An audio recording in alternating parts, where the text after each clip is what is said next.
स्वागत है दोस्तों द एम्प्लॉयमेंट होम के इस प्लेटफॉर्म पर। आज हम लोग जेपीएससी के अंतर्गत पेपर 2 के सबसे कठिन और सबसे महत्वपूर्ण टॉपिक के बारे में अध्ययन करने वाले हैं। आज हम लोग सीएनटी एक्ट के संदर्भ में अध्ययन करेंगे और हम जानते हैं कि सीएनटी एक्ट से 5 प्रश्न आपके एग्जाम में पूछे जाएंगे जो काफ़ी इम्पोर्टेंट और महत्वपूर्ण होगा। आज हम लोग सीएनटी एक्ट के पृष्ठभूमि के संदर्भ में अध्ययन करेंगे, क्योंकि जब तक आप सीएनटी एक्ट के पृष्ठभूमि को नहीं समझेंगे तब तक आप इसके अध्याय और धारों को नहीं समझ पाएंगे।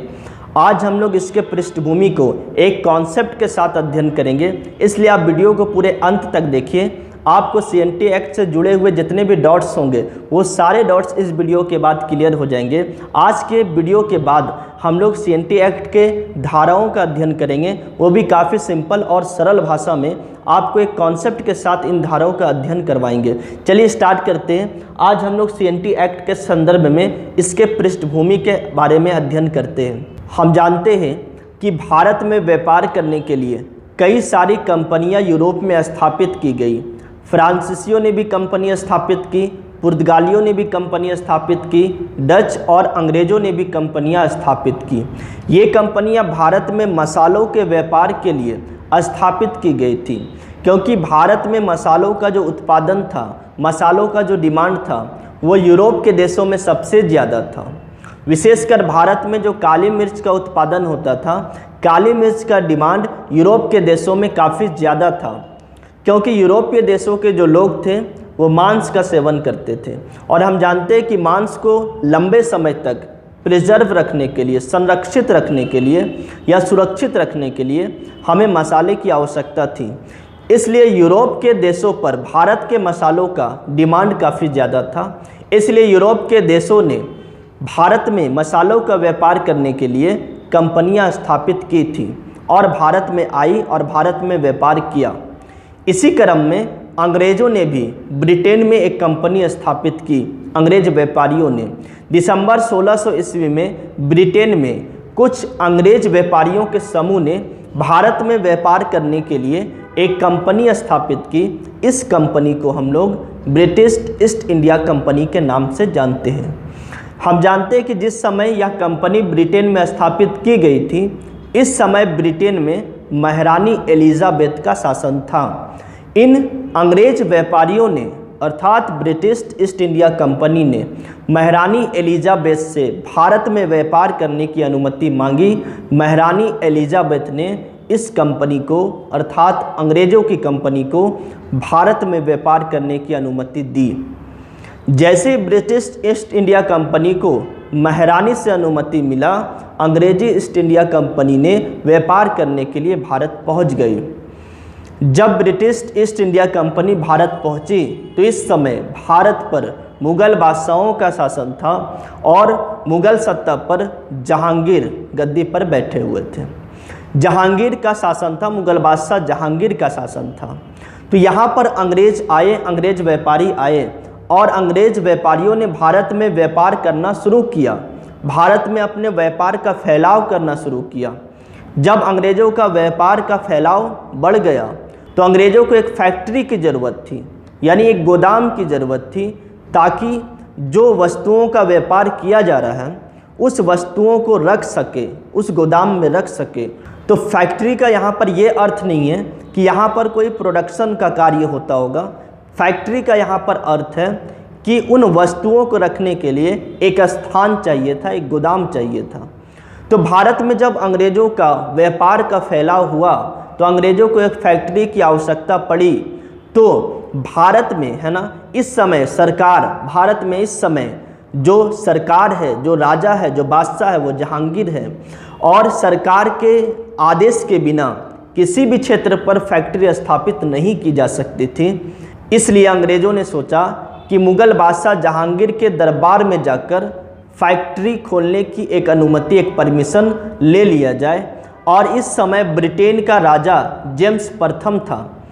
जेम्स प्रथम के राजदूत के रूप में कैप्टन हॉकिंस जहांगीर के दरबार में आता है और जहांगीर से भारतीय क्षेत्र पर एक अंग्रेजी फैक्ट्री स्थापित करने की अनुमति मांगता है। लेकिन अंग्रेजों के आगमन से पहले पुर्तगालियों ने कंपनी स्थापित करके भारत में आ चुकी थी और भारत में व्यापार कर रही थी मसालों का। इसी प्रकार से अरब व्यापारी जो है काफ़ी लंबे समय से भारत में व्यापार कर रही थी। तो अरब व्यापारी और पुर्तगाली ये नहीं चाहते थे कि अंग्रेज की कंपनी यहाँ पर भारत में व्यापार करे, इसलिए इन्होंने काफ़ी प्रयास किया कि जहांगीर अंग्रेजी कंपनी को भारत में फैक्ट्री स्थापित करने की अनुमति ना दे। जहांगीर के द्वारा यहाँ पर अनुमति कैप्टन हॉकिंस को नहीं मिली। कैप्टन हॉकिंस वापस चले गए, लेकिन अंग्रेज़ों ने फिर से कुछ समय के बाद दोबारा प्रयास किया और दोबारा एक दूत मंडल जहांगीर के दरबार में पहुंचा और फिर से जहांगीर से एक फैक्ट्री स्थापित करने की अनुमति मांगी गई। जहांगीर ने इस समय अंग्रेज़ों को फैक्ट्री स्थापित करने की अनुमति दे दी। जैसे ही जहांगीर के द्वारा अंग्रेजी कंपनी को भारत में फैक्ट्री स्थापित करने की अनुमति मिली, वैसे ही अंग्रेज़ों ने भारत में अपनी पहली फैक्ट्री सूरत में स्थापित कर ली। अंग्रेज़ों की पहली फैक्ट्री सूरत में स्थापित की गई। इसके बाद अंग्रेज़ों ने अपने व्यापार का फैलाव किया और अंग्रेज़ जानते थे कि बंगाल जो है भारत का मुख्य व्यापारिक केंद्र है। अंग्रेज़ों ने सोचा कि अगर बंगाल के व्यापार पर अगर हम कब्जा कर लेते हैं, बंगाल के व्यापारिक केंद्र पर अगर हमारा कब्जा हो जाता है, तो हम भारत के अन्य व्यापार पर भी कब्जा कर लेंगे। इसलिए अंग्रेज़ों ने प्रयास किया कि बंगाल पर जो व्यापारिक कब्जा है वो स्थापित किया जाए। बंगाल भारत का एक सबसे बड़ा व्यापारिक केंद्र था, सबसे इम्पॉर्टेंट ट्रेड सेंटर था उस समय। तो अंग्रेज़ों का प्रयास था कि बंगाल पर व्यापारिक सत्ता स्थापित कर लिया जाए, व्यापारिक नियंत्रण स्थापित किया जाए। तो अंग्रेज़ों का प्रवेश बंगाल में हुआ और अंग्रेज़ों ने बंगाल पर अपना व्यापार का फैलाव करना शुरू किया। और इसी क्रम में हम जानते हैं कि फ़र्रुखसियर इस समय मुग़ल बादशाह है। फ़र्रुखसियर के दरबार पर अंग्रेज़ों का एक दूत मंडल जाता है और फ़र्रुखसियर जो है एक पुरानी और लंबी बीमारी से ग्रसित था। वो कई जगह पर इलाज करवाया था, अंतर्राष्ट्रीय स्तर पर भी वो इलाज करवाया था, लेकिन वो बीमारी से ठीक नहीं हो पाया था। तो अंग्रेज़ों का दूत मंडल जब फ़र्रुखसियर के दरबार में पहुंचा, तो अंग्रेज़ों के दूत मंडल में एक डॉक्टर हैमिल्टन भी था, अंग्रेजी डॉक्टर। तो अंग्रेजी डॉक्टर को जब पता चला कि फ़र्रुखसियर इस बीमारी से ग्रसित है, तो अंग्रेजी डॉक्टर हैमिल्टन ने जब फ़र्रुखसियर का इलाज किया, तो फ़र्रुखसियर उस बीमारी से बिल्कुल ठीक हो गया। फ़र्रुखसियर काफ़ी खुश हो गया और फ़र्रुखसियर ने इस खुशी का इजहार करते हुए अंग्रेज़ों को एक शाही फरमान दे दिया। एक शाही फरमान, एक आज्ञा प्रमाण दे दिया, एक शाही फरमान दे दिया। और इस फरमान में लिखा हुआ था कि अंग्रेज़ बंगाल पर बिना टैक्स दिए, अंग्रेज़ बंगाल पर बिना लगान दिए, बिना टैक्स दिए पूरे बंगाल पर व्यापार कर सकता है। और जैसे ही यह फरमान अंग्रेजी कंपनी को मिली कि बिना टैक्स दिए बंगाल पर व्यापार किया जा सकता है, इसी फरमान को अंग्रेज़ों का मैग्ना कार्टा भी कहा जाता है। इस समय बंगाल पर नवाबों का शासन था। मुर्शिद कुली खां, अली वर्दी खां, ये सब बंगाल के नवाब थे और बंगाल पर इन नवाबों का शासन चल रहा था। तो कहीं ना कहीं ब्रिटिश ईस्ट इंडिया कंपनी को मुग़ल बादशाह के द्वारा जो शाही फरमान मिला, ये शाही फरमान का उपयोग बंगाल पर किया जा रहा था। लेकिन अली वर्दी खां, मुर्शिद कुली खां, यहाँ तक तो है ना, यहाँ तक तो बात ठीक थी। लेकिन जैसे ही बंगाल का नवाब सिराजुद्दौला गद्दी पर बैठता है, तो इस फरमान को लेकर अंग्रेज और सिराजुद्दौला के बीच में विवाद शुरू हो जाता है, झगड़ा लड़ाइयाँ शुरू हो जाती हैं। क्योंकि सिराजुद्दौला कहता है ब्रिटिश ईस्ट इंडिया कंपनी से कि आपको ये जो शाही फरमान है, ये ब्रिटिश ईस्ट इंडिया कंपनी को दिया गया, लेकिन आपके जो अधिकारी हैं, ये अधिकारी भी इस फरमान को दिखाकर निजी व्यापार कर ले रहे हैं। यानी सिराजुद्दौला तक आते आते इस शाही फरमान का दुरुपयोग बड़ी पैमाने पर किया जाने लगा अंग्रेज़ों के द्वारा, अंग्रेज कंपनी के अधिकारियों के द्वारा।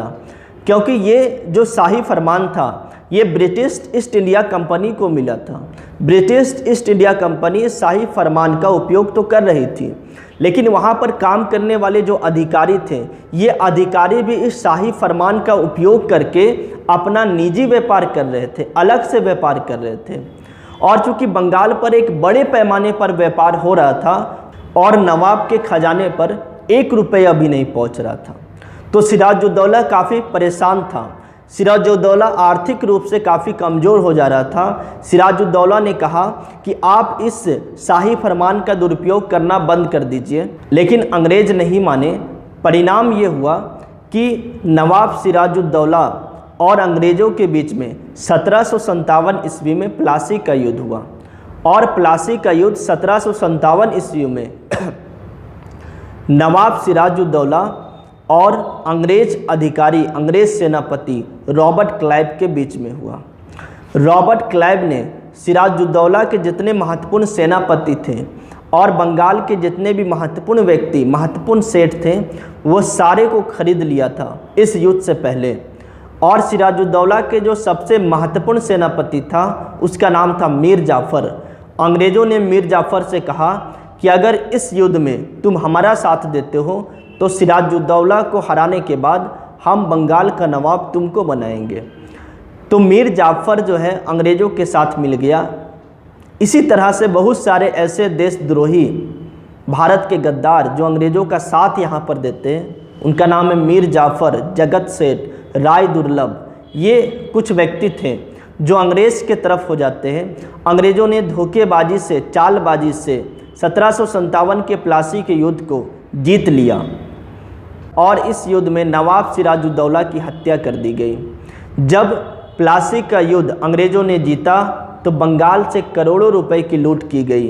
अंग्रेज़ों के द्वारा बंगाल को लूटा गया और करोड़ों रुपए लूटने के बाद अंग्रेज़ों ने इस पैसा से अंग्रेज़ों ने एक बड़ी और मजबूत सेना का गठन किया और वादे के मुताबिक बंगाल का अगला नवाब जो है मीर जाफ़र को बना दिया गया। और मीर जाफ़र से बार बार पैसे का डिमांड अंग्रेज़ करते थे। मीर जाफ़र भी परेशान हो चुका था कि हमने गलती कर दी अंग्रेज़ों का साथ देकर। मीर जाफ़र का खजाना खाली हो चुका था। मीर जाफ़र अब अंग्रेज़ों को पैसे देने में असमर्थ था। अंग्रेज़ों ने ब्रिटिश ईस्ट इंडिया कंपनी के जो डायरेक्टर ब्रिटेन में बैठे हुए थे, उन्हें पत्र लिखा और कहा कि मीर जाफ़र बंगाल के शासन को चलाने में असमर्थ है, इसलिए मीर जाफ़र को गद्दी से हटाना पड़ेगा और किसी और को बंगाल का नवाब बनाना पड़ेगा। वास्तविक रीज़न था कि अंग्रेज़ के खजाने को भरने में मीर जाफ़र असमर्थ था, सक्षम नहीं हो पा रहा था। अंग्रेज़ों ने बहाना बनाया कि मीर जाफ़र बंगाल के शासन को सही ढंग से चलाने में समर्थ नहीं है, इसलिए अंग्रेज़ों ने मीर जाफ़र को गद्दी से हटाया और बंगाल का अगला नवाब मीर कासिम को बना दिया गया। मीर कासिम एक दूरदर्शी व्यक्ति था और मीर कासिम बंगाल से अंग्रेज़ों के प्रभाव को ख़त्म करना चाहता था, बंगाल से अंग्रेज़ों के नियंत्रण को हटाना चाहता था, बंगाल से अंग्रेज़ों के प्रभुत्व को संपूर्ण या समूल नाश करना चाहता था। इसलिए मीर कासिम ने अवध का नवाब शुजाउद्दौला से हेल्प मांगा कि आप हमारा हेल्प कीजिए, मदद कीजिए, हम बंगाल से अंग्रेज़ों को खदेड़ना चाहते हैं। अवध का नवाब शुजाउद्दौला ने कहा कि ठीक है, हम तुम्हारा साथ देंगे। दोनों फिर मुग़ल बादशाह के पास गए और इस समय मुग़ल बादशाह शाह आलम द्वितीय था।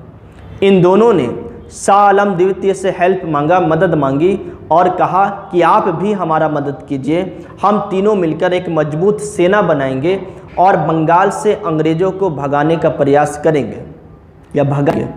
इन तीनों ने एक मजबूत सेना बनाई और 1764 ईस्वी में अंग्रेजी सेना और इन 3 राजाओं, भारत के राजाओं के बीच में एक युद्ध हुआ जिसे हम बक्सर का युद्ध कहते हैं।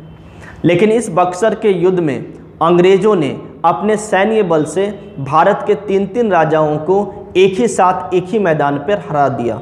1764 का युद्ध, बक्सर का युद्ध अंग्रेज़ों ने जीत लिया। 1764 के बक्सर के युद्ध के बाद अंग्रेज़ों का नियंत्रण पूरे तरीके से, प्रत्यक्ष रूप से बंगाल पर हो गया।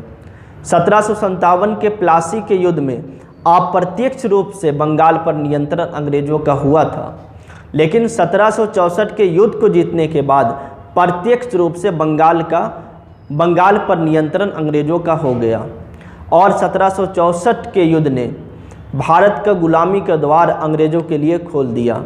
इस युद्ध को हराने के बाद 1765 ईस्वी में रॉबर्ट क्लाइव के द्वारा इन राजाओं के साथ इलाहाबाद की संधि की गई और यहीं पर शाह आलम के साथ भी संधि हुआ 1765 ईस्वी में, जिसे हम इलाहाबाद की संधि के नाम से जानते हैं। शाह आलम को कहा गया कि आपको 26 लाख रुपए अंग्रेजी कंपनी के द्वारा प्रत्येक वर्ष दिया जाएगा। शाह आलम को कहा गया कि 26 लाख रुपए प्रत्येक वर्ष आपको पेंशन के रूप में दिया जाएगा, लेकिन बदले में हमें बंगाल, उड़ीसा, बिहार, है ना, बंगाल, बिहार, उड़ीसा की दीवानी चाहिए।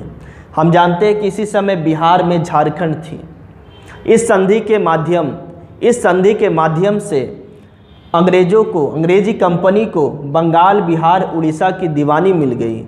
दीवानी का मतलब हुआ टैक्स वसूलने का अधिकार मिल गया।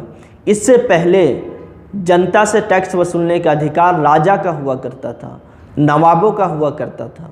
लेकिन इस संधि के बाद बंगाल, बिहार और उड़ीसा के क्षेत्रों पर टैक्स वसूलने का अधिकार जो है वो अब अंग्रेजों के पास आ गया। चूँकि जैसे ही बिहार की दीवानी 1765 ईस्वी में मिली, तो इसी क्रम में झारखंड की भी दीवानी अंग्रेजों को मिल गई।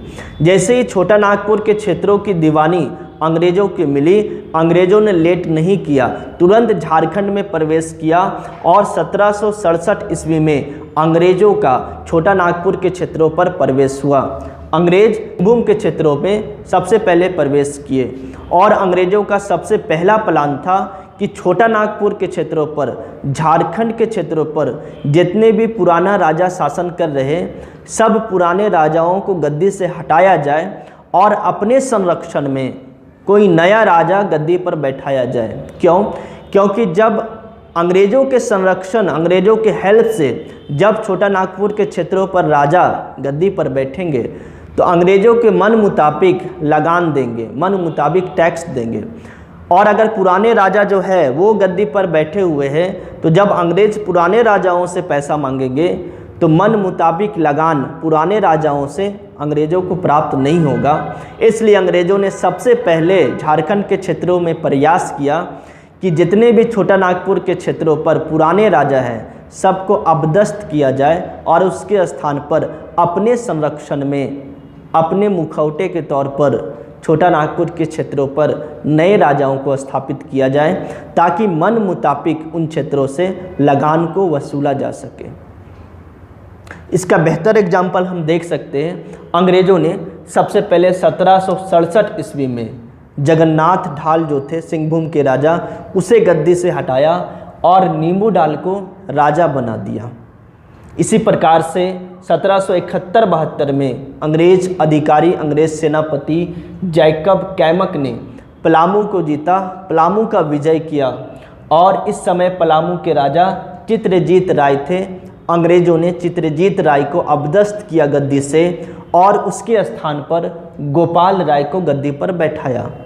इसी जैकब ने रामगढ़ का भी विजय किया और इस समय रामगढ़ के शासक मुकुंद सिंह थे। अंग्रेजों ने मुकुंद सिंह को गद्दी से हटाकर इसके स्थान पर तेज सिंह को राजा बनाया।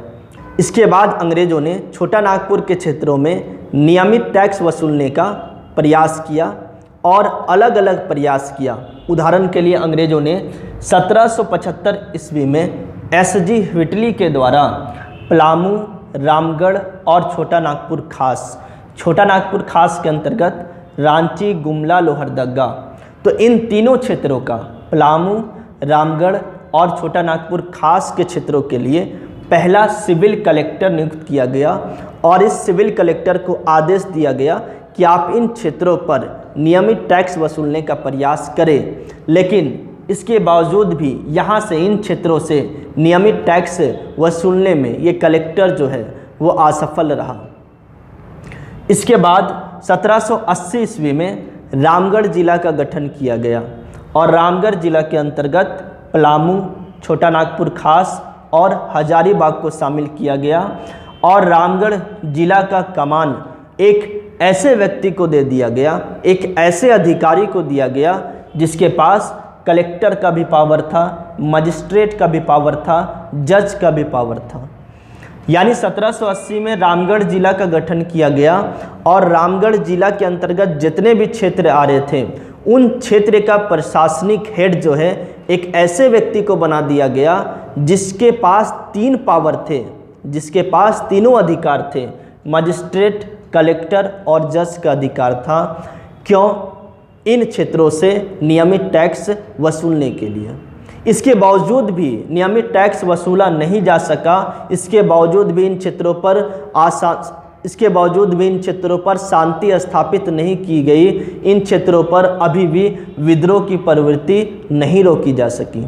इसके बाद अंग्रेजों ने 1787 ईस्वी में नीलामी प्रथा लागू की गई और नीलामी प्रथा के अनुसार अंग्रेजों ने राजाओं से कहा कि अगर आप नियमित टैक्स नहीं देते हैं तो आपके ज़मीन के किसी भाग का नीलाम कर दिया जाएगा।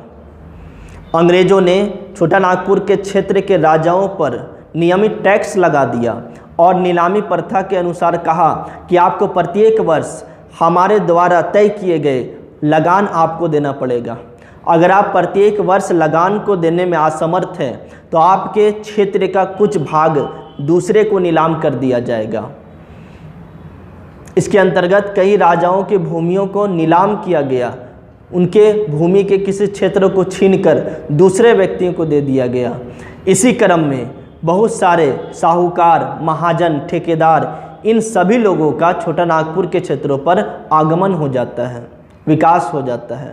बंगाल, उड़ीसा, बिहार के जो ठेकेदार थे, साहूकार थे, बड़े बड़े लोग थे, महाजन थे, वो इन नीलामी ज़मीनों को खरीदने के लिए छोटा नागपुर के क्षेत्रों पर प्रवेश करते हैं और यहाँ पर छोटा नागपुर के क्षेत्रों के कई ज़मीनों को खरीदकर यहाँ पर बसना शुरू कर देते हैं। नीलामी प्रथा को स्वीकार करते हैं कई राजाओं ने, नीलामी प्रथा को स्वीकार भी किया। इसका सबसे अच्छा उदाहरण आप देख सकते हैं कि छोटा नागपुर के जो नागवंशी राजा थे, छोटा नागपुर खास बहुत बड़ा क्षेत्र था, वहाँ पर नागवंशी राजाओं का शासन था और इस समय नागवंशी राजा दर्प नारायण या फिर इसको हम दर्पनाथ शाह के नाम से भी जानते हैं। अंग्रेज़ों ने कहा कि आपको 12,000 रुपये वार्षिक लगान कंपनी को देना होगा। अगर आप 12,000 रुपये वार्षिक लगान कंपनी को देने में असमर्थ हो जाते हैं तो आपके किसी क्षेत्र के किसी भाग को नीलाम कर दिया जाएगा। तो दर्प नारायण ने स्वीकार किया इसे और 12,000 रुपये वार्षिक नीलाम अंग्रेजी कंपनी को देने के लिए स्वीकार कर लेता है। तो जब छोटा नागपुर के राजा पर टैक्स लगा दिया जाता है तो इस टैक्स की भरपाई के लिए, अंग्रेज़ों को इस टैक्स को देने के लिए छोटा नागपुर के राजा अपनी जनता पर भी टैक्स लगा देता है। तो कहीं ना कहीं जनता पर जब टैक्स आरोपित किया जाता है तो राजा के खिलाफ विद्रोह की भावना पनप जाती है, राजा के खिलाफ विद्रोह की भावना उग्र हो जाती है। और इसी समय अंग्रेज 1793 ईस्वी में लॉर्ड कर्नवालिस के द्वारा अस्थाई बंदोबस्त लागू किया जाता है। अस्थाई बंदोबस्त के अंतर्गत भारत के कृषि प्रणाली पर एक बहुत व्यापक बदलाव देखने को मिलता है। इससे पहले 1793 से पहले जो जनता था वो जनता डायरेक्ट अपने राजा को टैक्स दिया करता था, राजा को, नवाबों को टैक्स दिया करता था। लेकिन 1793 ईस्वी में कृषि संबंधित अस्थाई बंदोबस्त लागू किया गया और अस्थाई बंदोबस्त ने भारत के कृषि प्रणाली पर, एग्रीकल्चर सिस्टम पर एक व्यापक बदलाव करता है। और इस बंदोबस्त के अंतर्गत जमीनों का मालिक जमींदार को बना दिया गया, जमींदारों को भूस्वामी बना दिया गया और जमींदारों को कहा गया कि तुम जाकर अब किसानों से टैक्स वसूलो और तुम जितना ज़्यादा किसानों से टैक्स वसूलोगे उस टैक्स का कुछ प्रतिशत तुम्हें मिलेगा। ऐसे में जमींदारों ने प्रयास किया और किसानों से ज़्यादा टैक्स वसूलने का प्रयास किया। किसानों पर, आदिवासियों पर, जनजातियों पर जमींदारों के द्वारा अत्याचार किया जाने लगा और जब आदिवासियों पर अत्याचार शुरू हुआ तो जो जनजाति थे, जो आदिवासी थे, जो जनता थे, उस जनता ने साहूकारों के खिलाफ विद्रोह किया क्योंकि नीलामी प्रथा के अनुसार साहूकार महाजन ही जो थे आदिवासियों की ज़मीन को खरीद रहे थे। साहूकार, ठेकेदार, महाजन, जमींदार, इन जमींदारों के खिलाफ जो है ये विद्रोह शुरू हुआ। विद्रोह के दमन के लिए अंग्रेज़ों ने एक कानून पास किया 1799 ईस्वी में। 1799 का विनिमय 7 कानून के द्वारा जमींदारों को गिरफ्तार करने का अधिकार दे दिया गया। यानी कि जो अगर लगान देने में असमर्थ है, जमींदारों को कहा गया कि अब आप उसे गिरफ्तार भी कर सकते हैं और उसके ज़मीन को आप नीलाम भी कर सकते हैं। तो जब जमींदारों को गिरफ्तारी का पावर दे दिया गया, जमींदारों ने और भी ज़्यादा आदिवासियों और जनजातियों पर अत्याचार करना शुरू कर दिया। जैसे ही जमींदारों के द्वारा, राजाओं के द्वारा, अंग्रेजी सरकार के द्वारा जनजाति और आदिवासियों पर अत्याचार बढ़ा, जुल्म बढ़ा, परिणाम हुआ कि अंग्रेजी सत्ता राजाओं के खिलाफ, जमींदारों के खिलाफ एक व्यापक विद्रोह हुआ। परिणाम स्वरूप 1831-32 में कोल विद्रोह किया गया।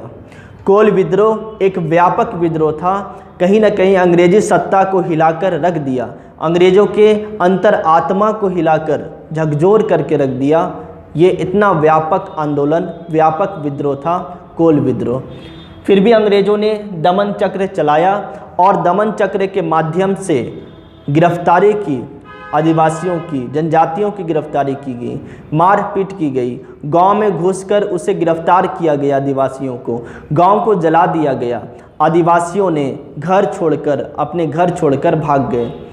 ये आदिवासी जनजाति अपने घर छोड़कर असम चले गए और असम के चाय बागानों में काम करना शुरू कर दिया। उसके बाद अंग्रेज़ों ने रामगढ़ ज़िला को भंग कर दिया और 1833 का रेगुलेशन एक्ट पारित किया गया, एक कानून लाया गया 1833 का रेगुलेशन 13। इस कानून के द्वारा साउथ वेस्ट फ्रंटियर एजेंसी 1834 ईस्वी में स्थापित की गई और साउथ वेस्ट फ्रंटियर एजेंसी का जो मुख्यालय, हेडक्वार्टर, वो किशुनपुर बनाया गया, अर्थात रांची को बनाया गया। और साउथ वेस्ट फ्रंटियर एजेंसी का जो हेड बनाया गया वो थॉमस विल्किंसन को बनाया गया और थॉमस विल्किंसन को गवर्नर जनरल का पॉलिटिकल एजेंट के रूप में इसे नियुक्त किया गया। साउथ वेस्ट फ्रंटियर एजेंसी के अंतर्गत 3 डिविजन्स अर्थात 3 जिला को शामिल किया गया, लोहरदगा, मानभूम, हजारीबाग। इन तीनों जिला को मिलाकर साउथ वेस्ट फ्रंटियर स्थापित किया गया और साउथ वेस्ट फ्रंटियर एजेंसी को कहा गया कि अब से ये नॉन रेगुलेशन क्षेत्र है। नॉन रेगुलेशन क्षेत्र का मतलब ये हुआ कि अंग्रेज़ों के द्वारा भारत में जो भी कानून बनाए जाएंगे वह कानून साउथ वेस्ट फ्रंटियर एजेंसी के क्षेत्रों पर लागू नहीं किया जाएगा। ये निषेध क्षेत्र है, इस पे स्पेशल प्रकार के कानून यहाँ पर लाए जाएंगे।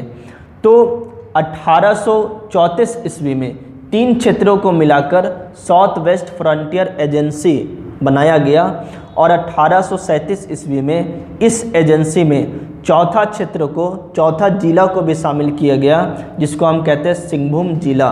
1837 ईस्वी में कोल्हान क्षेत्रों पर शांति स्थापित करने के लिए विल्किंसन ने कोल्हान क्षेत्रों पर विल्किंसन रूल स्थापित किया, रूल लाया गया और विल्किंसन रूल के द्वारा कोल्हान क्षेत्रों पर जो आदिवासी थे उनके शासन व्यवस्था को सरकारी मान्यता दे दी।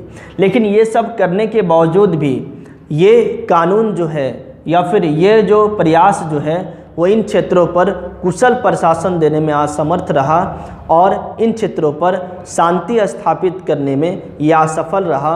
लेकिन इन क्षेत्रों पर विद्रोह की भावना अभी भी पनप रही थी। उसके बाद अंग्रेज़ों ने 1854 ईस्वी में साउथ वेस्ट फ्रंटियर एजेंसी को समाप्त कर दिया और 1854 ईस्वी में पूरे छोटा नागपुर के क्षेत्रों पर नॉन रेगुलेशन क्षेत्र स्थापित कर दिया। यानी पूरे छोटा नागपुर के क्षेत्रों को नॉन रेगुलेशन क्षेत्र घोषित कर दिया और इस छोटा नागपुर का पूरा प्रशासन एक कमिश्नर और एक कलेक्टर के अधीन कर दिया। 1834 ईस्वी में क्या था? 1834 ईस्वी में 4 जिला पर नॉन रेगुलेशन क्षेत्र लगाया गया था, नॉन रेगुलेशन एरिया स्थापित की गई थी। लेकिन 1854 ईस्वी में पूरे छोटा नागपुर क्षेत्रों को नॉन रेगुलेशन क्षेत्र घोषित कर दिया गया। यानी अंग्रेज़ों के द्वारा जो भी भारत पर कानून लाए जाएंगे वो कानून छोटा नागपुर के क्षेत्रों पर लागू नहीं होंगे। इन क्षेत्रों पर विशेष प्रकार का कानून अंग्रेज़ों के द्वारा लागू किया जाएगा और इस छोटा नागपुर का संपूर्ण प्रशासन कमिश्नर या कलेक्टर को दे दिया। इसी क्रम में कोल विद्रोह के दमन में बहुत सारे आदिवासी अपने गांव को छोड़कर असम चले गए थे। असम के चाय बागान पर काम करने के लिए चले गए थे।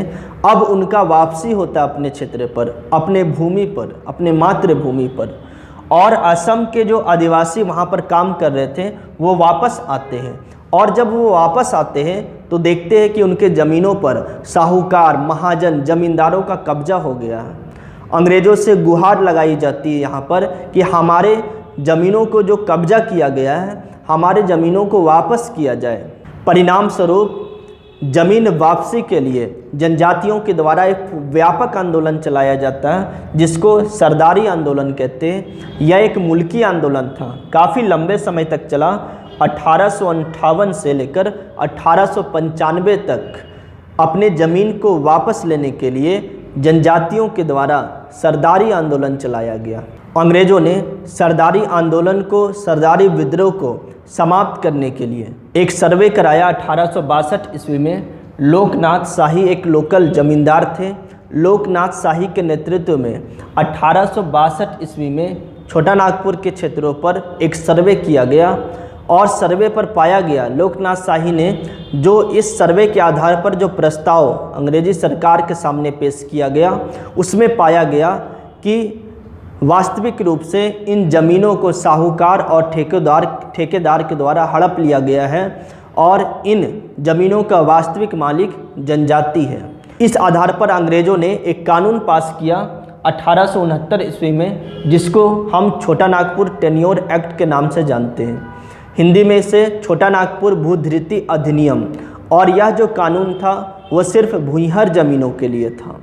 हम जानते हैं कि जो उरांव ने जंगलों को साफ करके कृषि योग्य भूमि बनाया, उन ज़मीनों को, उरांव के उन ज़मीनों को भूइंहर ज़मीन कहते हैं।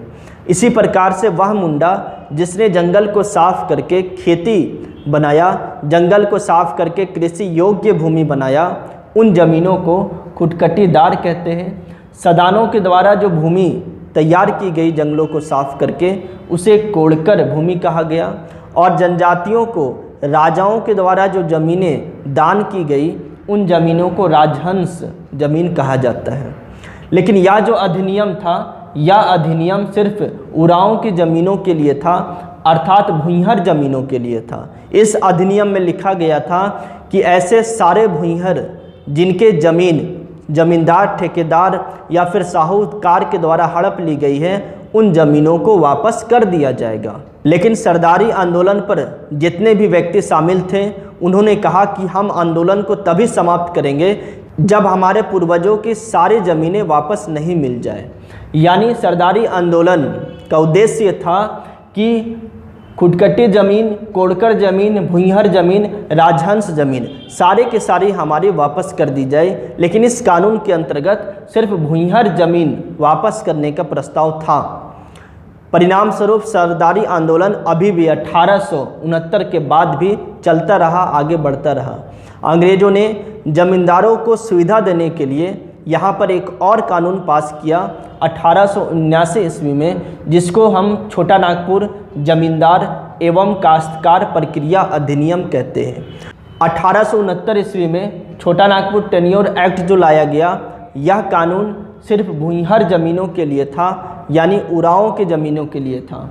और 1879 ईस्वी में जमींदारों को सुविधा देने के लिए यह छोटा नागपुर जमींदार एवं काश्तकार प्रक्रिया अधिनियम लाया गया था। यहाँ पर ईसाई मिशनरियों के द्वारा सरदारी आंदोलन में शामिल जितने भी जनजातियाँ थी, जितने भी लोग थे, वहाँ पर लालच भी दिया गया कि अगर तुम ईसाई धर्म को स्वीकार कर लेते हो तो हम तुम्हारे पूर्वजों के सारे ज़मीनों को वापस करवा देंगे।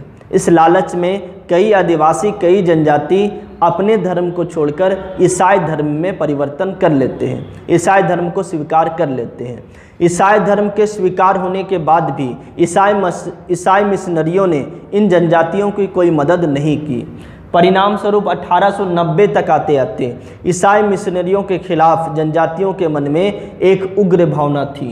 अधिकारियों के खिलाफ, सरकार के खिलाफ, राजाओं के खिलाफ, न्याय व्यवस्था के खिलाफ या जमींदारों के खिलाफ आदिवासियों के मन में एक आक्रोश उबल रहा था। यहाँ पर एक ऐसे चमत्कारी नेता की आवश्यकता थी जो आदिवासियों को एक सूत्र में बांधकर अंग्रेजों के खिलाफ एक व्यापक विद्रोह खड़ा कर दे। इसी क्रम में 1895 ईस्वी में बिरसा मुंडा का विकास होता है और 1895 ईस्वी में बिरसा मुंडा खुद को सिंगबोंगा का अवतार बताते हैं और कहते हैं कि मुझे सिंगबोंगा ने भेजा है अंग्रेज़ों के अत्याचार को ख़त्म करने के लिए, अंग्रेज़ों को छोटा नागपुर से भगाने के लिए, अंग्रेज़ों के अत्याचारी पर चोट करने के लिए हमें सिंगबोंगा ने भेजा है। जैसे ही धार्मिक रूप से यह आह्वान किया जाता है बिरसा मुंडा के द्वारा, वैसे सारे जनजाति, चाहे मुंडा हो, उरांव हो, सरदारी हो, सारे के सारे जो जनजाति हैं बिरसा मुंडा के आंदोलन में शामिल हो जाते हैं। और अंग्रेज़ बिरसा मुंडा के व्यापक प्रभाव को देखकर एक एक्ट पारित करता है 1897 ईस्वी में, जिसे बंगाल टेनेंसी एक्ट कहते हैं। लेकिन बंगाल टेनेंसी एक्ट भी असफल हो जाता है आदिवासियों को खुश करने में।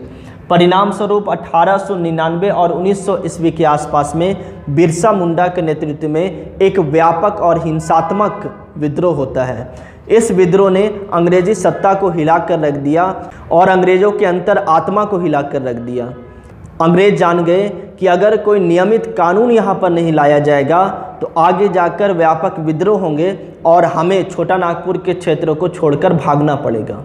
अंग्रेज़ों ने भविष्य में होने वाले विद्रोह को देखते हुए, बिरसा मुंडा के द्वारा किए गए विद्रोह को देखते हुए, उनके प्रभावों को देखते हुए अंग्रेज़ों ने सोचा कि अब अगर छोटा नागपुर के क्षेत्रों पर शासन आगे चलाना है और शांति स्थापित करना है, विद्रोह की प्रवृत्ति को रोकना है, तो एक नियम और एक कानून पास करना होगा छोटा नागपुर के क्षेत्रों पर।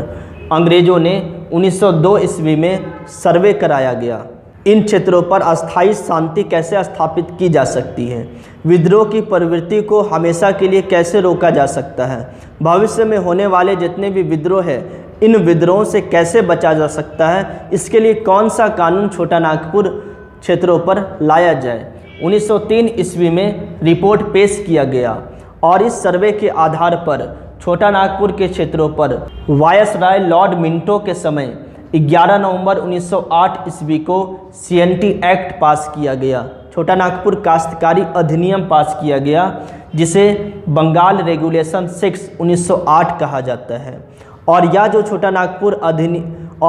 छोटा नागपुर के क्षेत्रों पर CNT एक्ट लाया गया, यह CNT act Indian council act 1892 ईस्वी में, इंडियन काउंसिल एक्ट 1892 ये पूरे भारत के लिए कानून लाया गया था। और इस एक्ट के सेक्शन 5 में जो कानून था वो कानून छोटा नागपुर के क्षेत्रों के लिए था।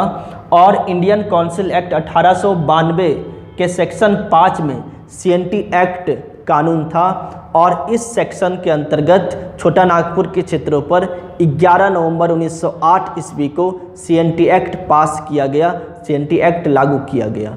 तो आज हम लोग बहुत ही अच्छे तरीके से CNT एक्ट के पृष्ठभूमि को समझे। अगर आपको वीडियो अच्छा लगा तो आप कमेंट करके ज़रूर बताएं, वीडियो को लाइक कर दीजिए और वीडियो को ज़्यादा से ज़्यादा शेयर कीजिए। अगले वीडियो में हम लोग CNT एक्ट से जुड़े कुछ और भी महत्वपूर्ण बातों का अध्ययन करेंगे और उसके बाद CNT एक्ट के आर्टिकल्स का अध्ययन करेंगे और इन आर्टिकल्स को एक सिंपल भाषा में एक कॉन्सेप्ट के साथ समझेंगे ताकि किसी भी आर्टिकल्स में आपको किसी प्रकार का दिक्कत ना हो। चलिए मिलते हैं हम लोग जल्द ही अगले वीडियो में। जय हिंद, जय झारखंड, धन्यवाद।